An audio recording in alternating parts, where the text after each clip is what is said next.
Bwana asifiwe. Hallelujah. We thank God for even giving us this moment to come in front of Him and bring His word, which He has instructed us.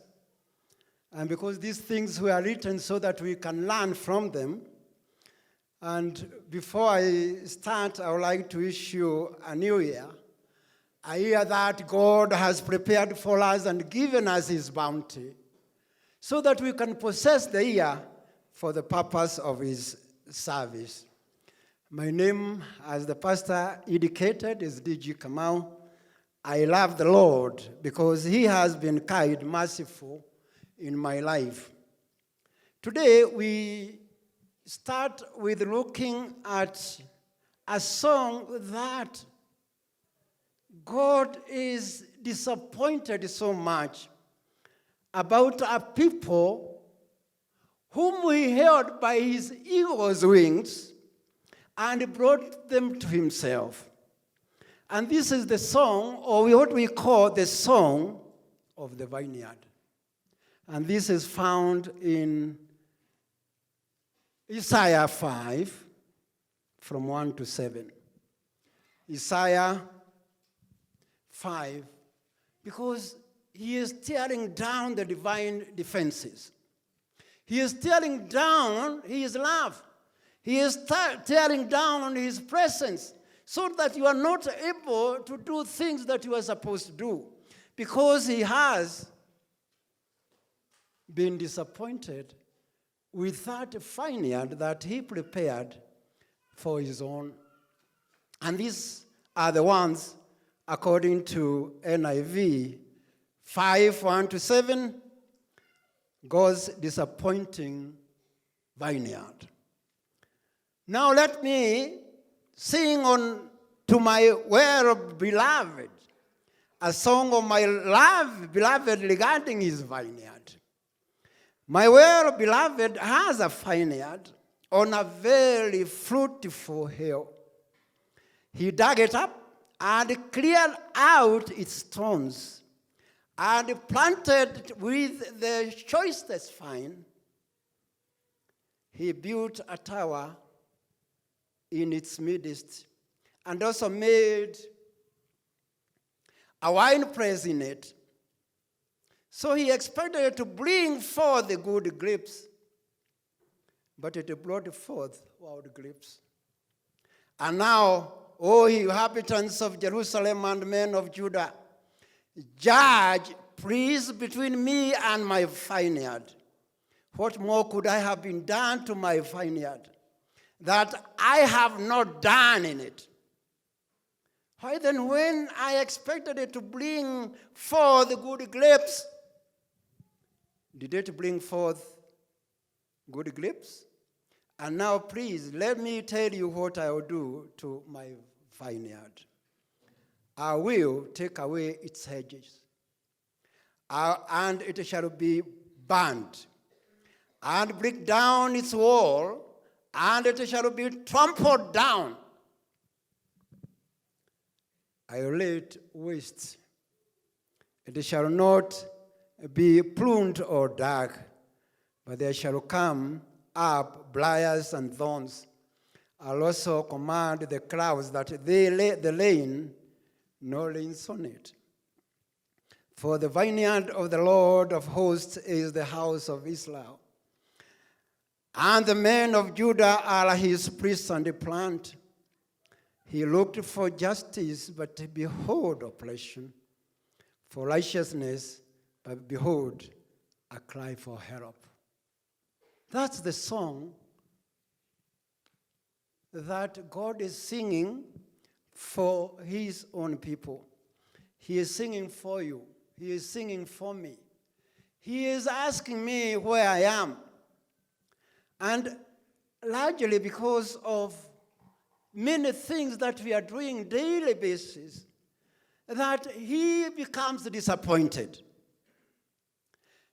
When God created the heavens and earth, and put everything in a situation where everything was beautiful. Everything was beautiful. Before then, he knew at least there would be this particular moment he would sing this song.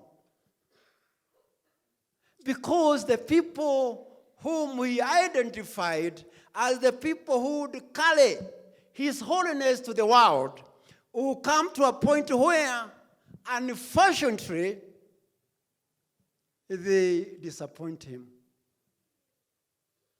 And I would like us to look on an individual basis, when we are looking at this song, to realize that it is us, God is now talking to us. It's no longer the children of Israel. He has done away with the children of Israel. Now he is here telling us that he is disappointed by our actions. He is disappointed by the things he has done for us, yet we are not responding to his goodness and mercies. He is talking about the inhabitants of Jerusalem and men of Judah. And God is talking about the people of Joro and AIC.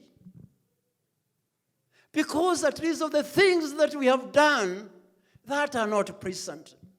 So when God created everything and brought everything beautifully, and there was the fall, he started preparing for his coming of the Son. And he identified a man called Abraham who was obedient to the letter. He was holy and faithful. And as a result, he gave him a promise that he would actually always be with him and his descendants. And this is what God did. He prepared a nation. He prepared a kingdom. He prepared a people who would actually show the world. And they were supposed to show the world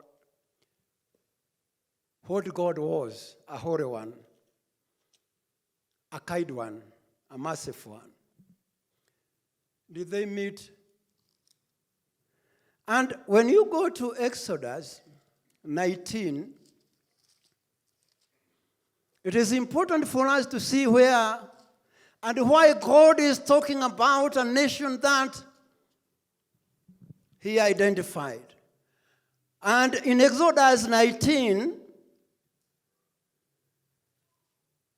and verse 3, and Moses tells Moses went up to God, and the Lord called to him from the mountain, saying, "This you shall say to the house of Jacob, until the children of Israel, you have seen what I did to the Egyptians, and how I bore you on eagle's wings, and brought you to myself.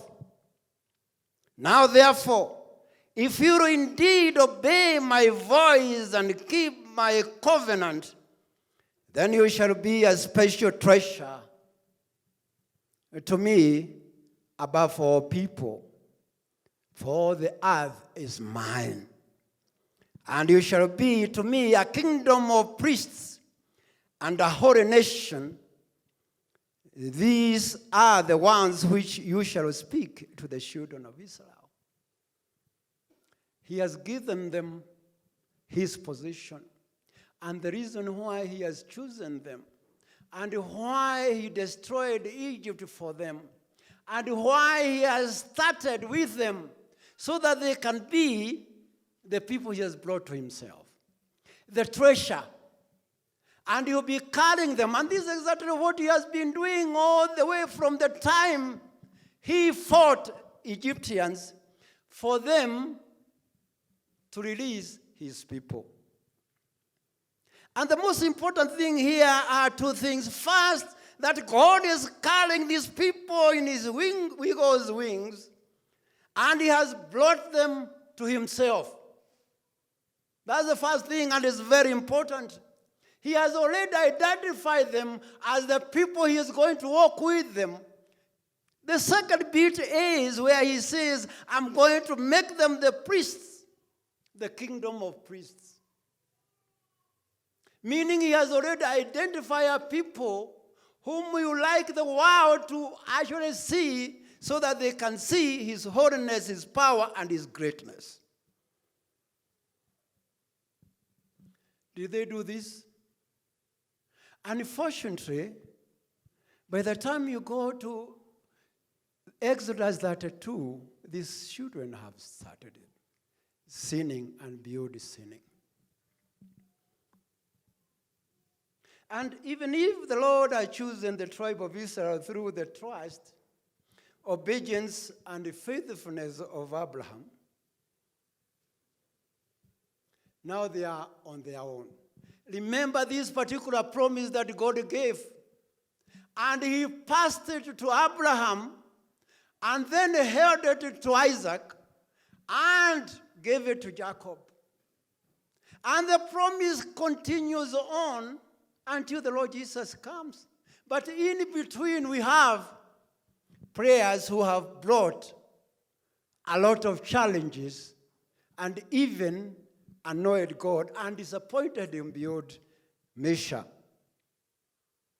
And if there is the carrier of the promise, from Jacob, it came to Judah.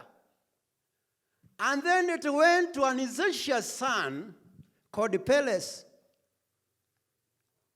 It went down to David, and we received it. We received it through the Lord Jesus Christ. That promise is the one God is fighting for, so that it can be carried by these children of Israel, so that it can be brought to us, the world. And that is exactly what happened. But not because the children of Israel did the right thing. Every stage of the way, these children missed practically everything that God had directed them. And all he says, be obedient.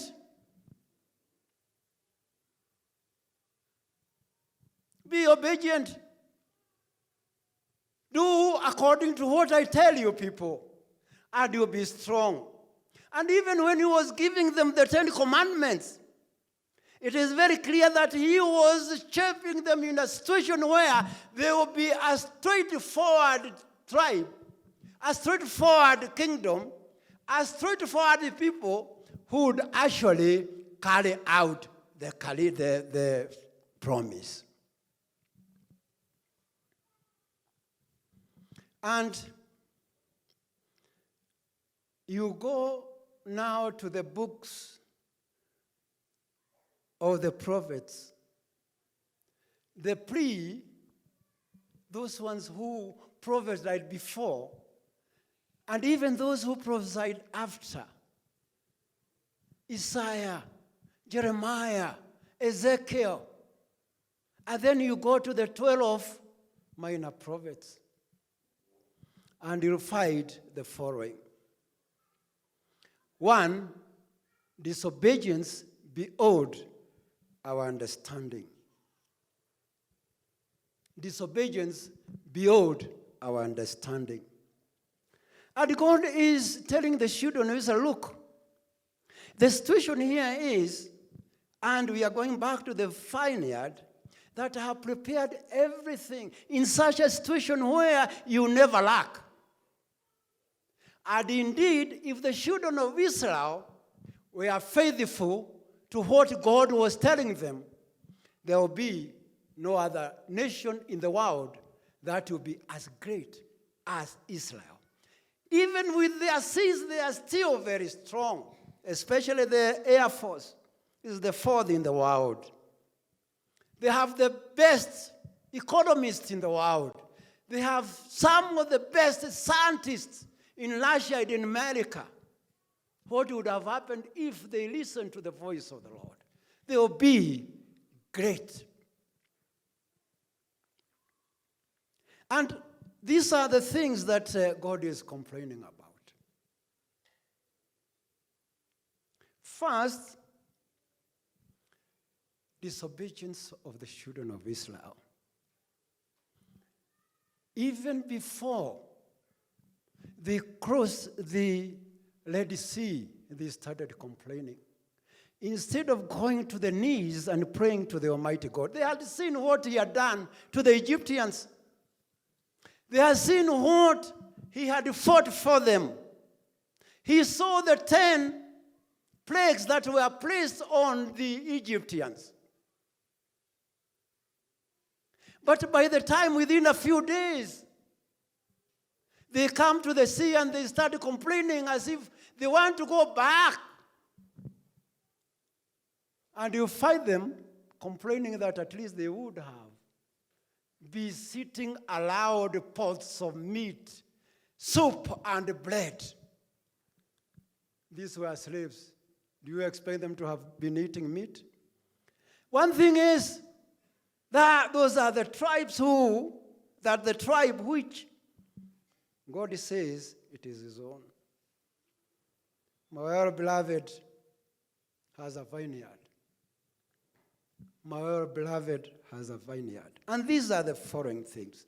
Disobedience. All through and through and through and through. And then there are so many other things that the children of Israel did.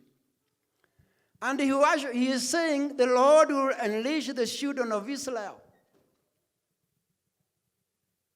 As he put them in the eagle's wings and brought them to himself, he made them a very rich nation. And even by the time they left Egypt, he gave them favor with the Egyptians so that at least they plundered the Egyptians. Gold, silver, jewelry, and clothes. But they waste everything. And as was the time of Solomon, when gold and silver was just ordinary, the nation continued on prospering. But unfortunately, God is complaining, and that's why he comes now to the song.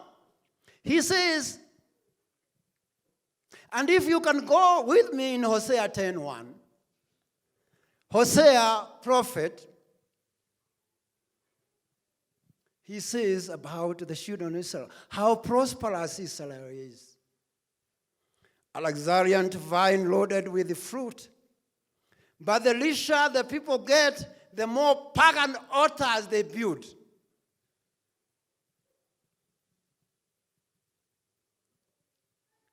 He gives them money, gold, silver, and then they have these gods, the Baal. And they will actually adorn Baal with the jewelry that God has given them. They will sacrifice with the animals God has given them.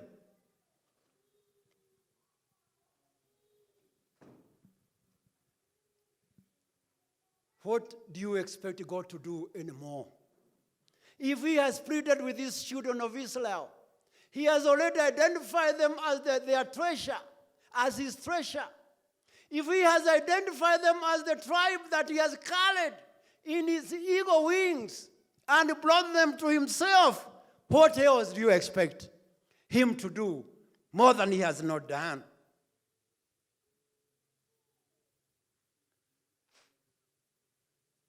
But let's leave the children of Israel a bit. Let's come to ourselves and look at our present situation, our old people, our youth. We have the Kenyan dream. The Kenyan dream, especially to the youth. Having a wife, a house, a car, and 2 children. That's the Kenyan dream. He has given you all that. What are you doing with it? This is the time when we have our young people going to all luxurious clubs, doing everything that is messy, everything that you can actually think about ugly things, adultery.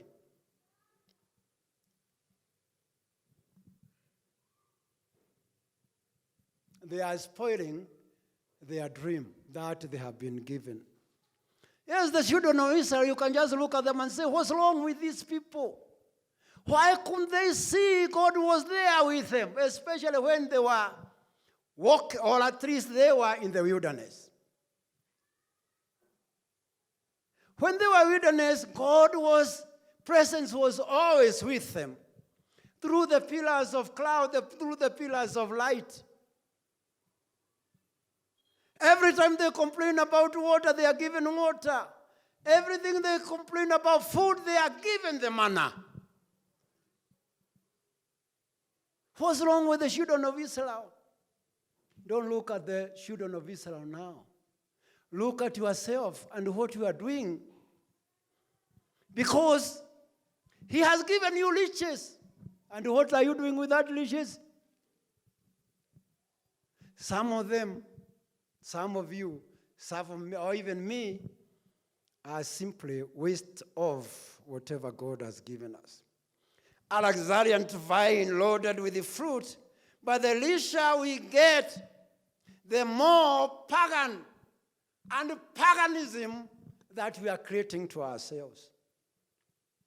We have in our houses altars.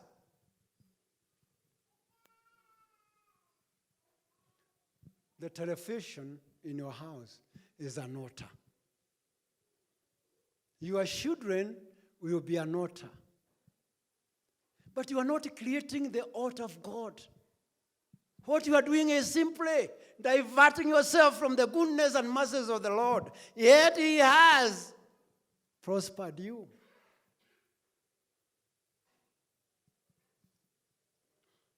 Even more,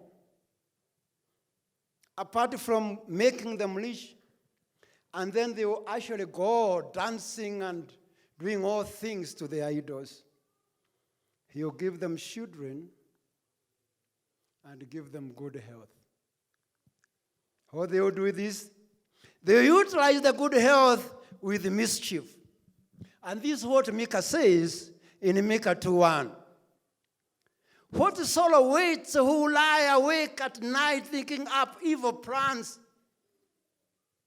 You rise at dawn and hurry to carry them out, simply because you have the power to do so. And if you continue on in Amos 4:1, he says,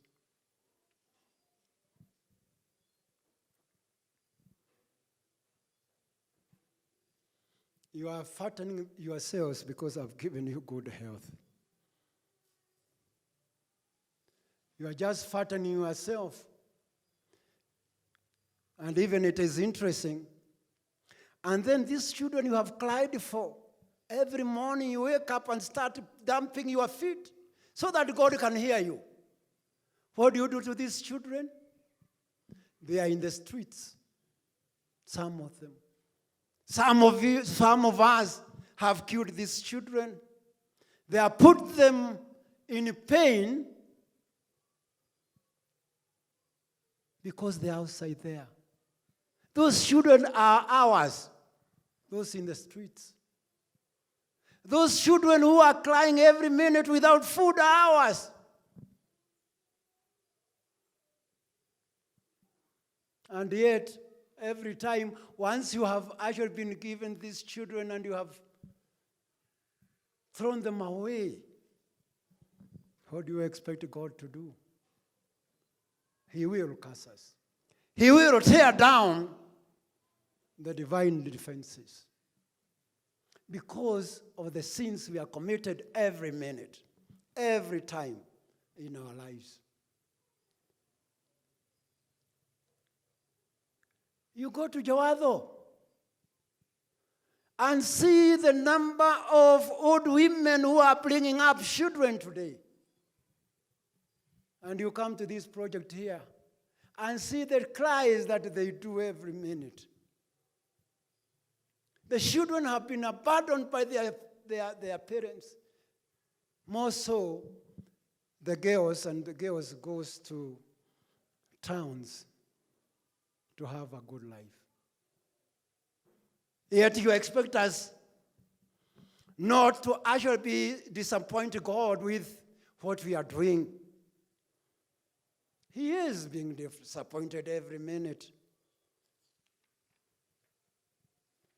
Every single second we sin.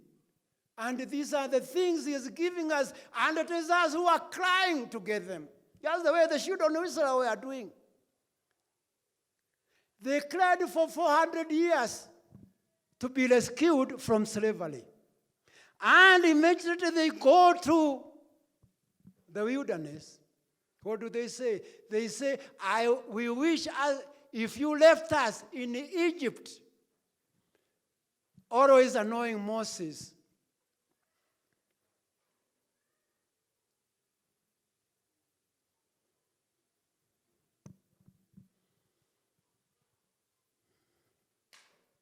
And then, of course, all detestable things were being done by the children of Israel. If you go through the book of Ezekiel, who was taken to captivity with a large number of the children of Israel after God had said enough is enough, because Isaiah is writing 150 years before they were taken to captivity. Ezekiel is shown the sins of the children of Israel. And the worst bit is the idolatry. And even he is shown when the princes, 70 of them,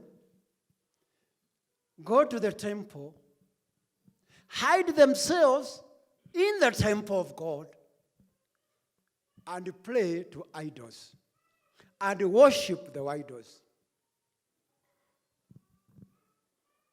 70 princes of the children of Israel.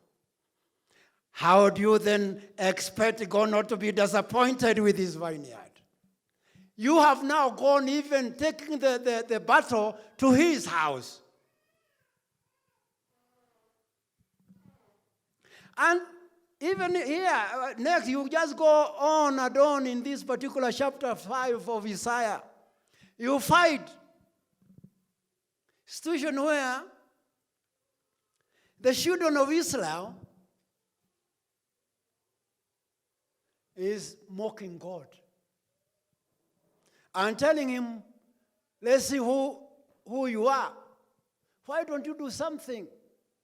Why be telling us every minute that we are sinners? We are no longer children.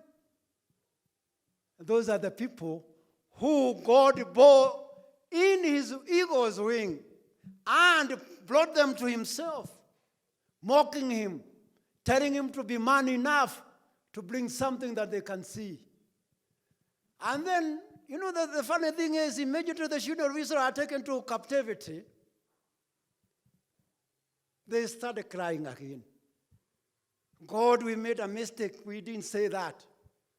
As if God is one you can pray about with. Remember one thing. You cannot continue on doing detestable things, mocking God, telling him to hurry and do something. We want to see what you can do. Let the Holy One of Israel carry out his plan. For you want to know what it is. And expect him not to act. Our sins, our disobedience, our idolatry, our adultery, all the things we are doing every minute in our lives are the ones which are bringing this song to be. He gave you a good body. He gave you work for those who are working. He gave you a good wife or a good husband. He gave you the Kenyan dream? And what you are doing is, this is the time now to go and take alcohol and take drugs and do all the manner of things. And then wait and tell God to act.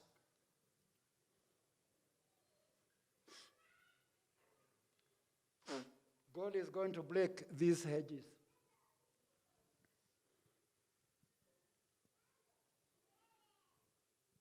And the children of Esau, being the vineyard, and God having prepared everything beautiful,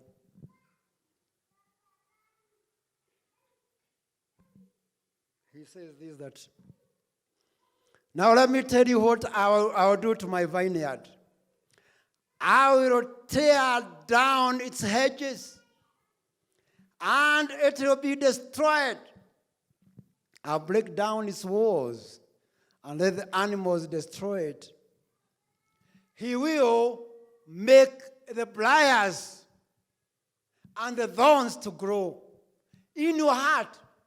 And every time when you look at this, you'll be looking on the other side, because God will have this made you at least an enemy. And once God makes you an enemy because of the sins that you are committing, and once he breaks these hedges, these fences that he has put around you, you should never complain, because at least you have. You are just like the children of Israel, who are mocking God, telling him, do something so that we can see.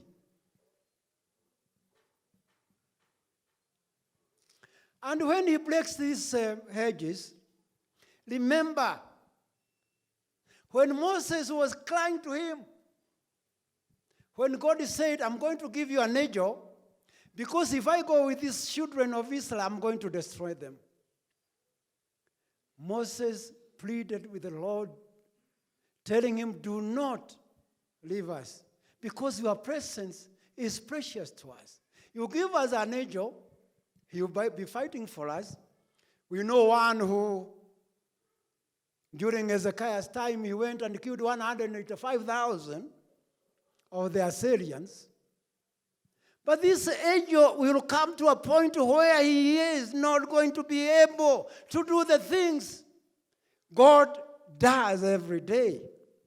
So that's why the presence of the Lord is the most precious thing you can have in your life.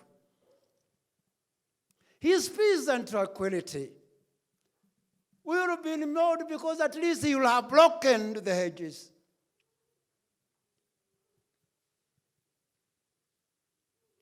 His salvation will miss, the absence of which will bring spiritual death. If we break those hedges,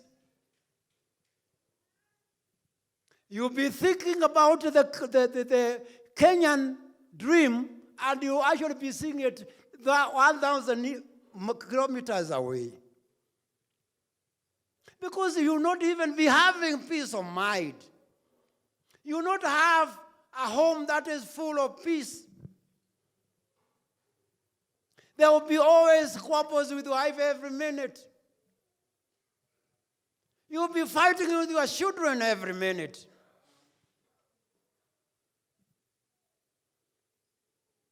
Don't think that at least the battles that you bring home is because God is and has broken and tear down his presence in you. You have to check and put yourself and diagnose yourself again, so that you are able to realize that you are doing the wrong thing if you have not come to the Lord Jesus Christ. Let's pray for our children. And if the edges are torn, our children will become drug addicts. And I said, about the children out of the wedlock. They will be crying to the Almighty God every time, and you'll be fighting.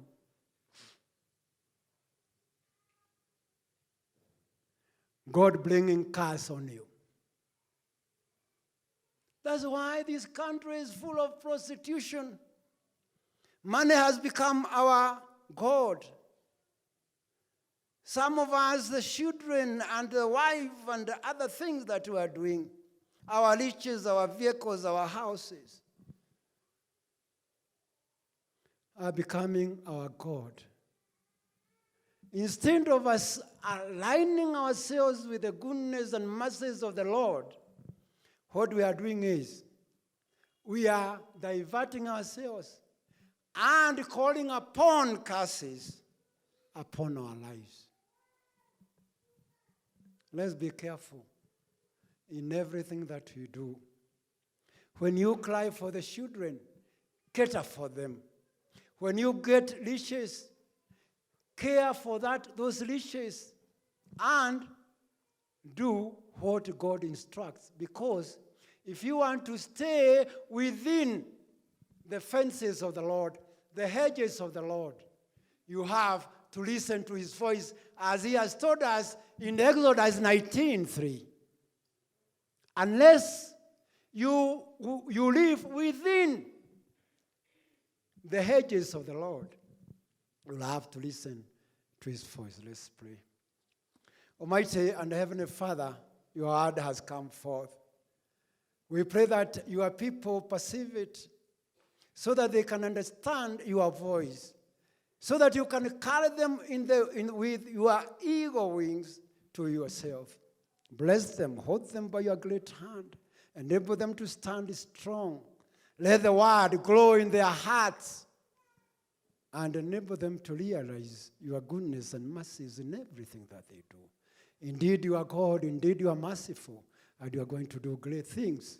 As the Almighty God are sent out to their various activities and responsibilities and work, be with them, blessing them in a very special way.